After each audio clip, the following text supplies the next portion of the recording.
I'm sorry, you're saying there's a multiverse? Because I thought that was just theoretical. I mean, that completely changes how we understand the initial singularity. It's insane.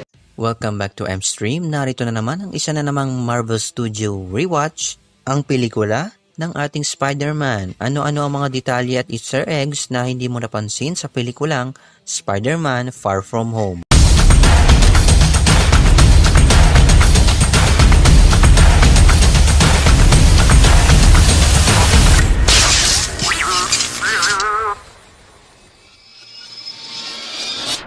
Before we begin, you can comment down below to join in my custom shoutout. Sa unang eksena, makikita natin ang akala ng lahat ay si Sandman pero hindi pala. Ang lahat ng ito ay ilusyon at kasinungalingan ni Quentin Beck. At kahit kay Nick Fury at Maria Hill ay nagulat rin ako.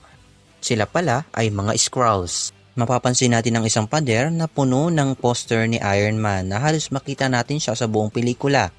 Nangangahulugan ng teknolohiya ni Stark ay napakaraming gustong angkinin. Ang pamana ba niya ay dapat mapunta kay Peter o sa ibang tao na hindi alam ang limitasyon. Ang check na makikita natin dito ay mula sa Stark Industries na may pirma ni Pepper Potts. Mapapansin natin ang kanyang suitcase ay may ilang letrang BFP. Nangangahulugan na ito ay dating suitcase ni Uncle Ben Parker.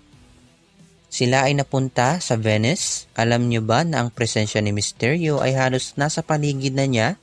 Sa una pa lang, gaya na lang ng eksenang ito. Makikita rin natin si Gooderman, ang isa sa tauhan ni Mysterio, at nagkita sila Quentin at Peter. This is Earth, Dimension 616. I'm from Earth 833. Alam naman natin na ang istorya niya dito ay gawa-gawa lang.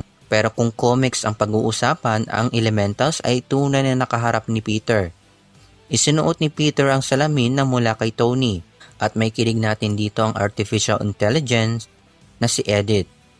Matapos ang laban sa Peking Molten Man, napunta tayo dito sa isang bar kung saan isa pala itong ilusyon at pang-uto upang makuha ni Quentin ang salamin na hawak ni Peter. Nalaman natin na dati palang nagtatrabaho si Quentin kay Tony at siya rin ang katulong niya para buuin ang teknolohiya na tinatawag na BARF. Isa itong device na kayang mag-project ng mga bagay o pangyayari na halos parang tunay.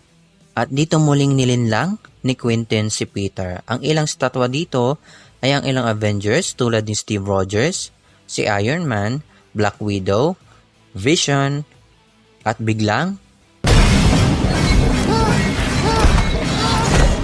at nagising siya sa katotohanan dahil sa dito sinundo ni Happy si Peter at doon siya gumawa ng sarili niyang suit.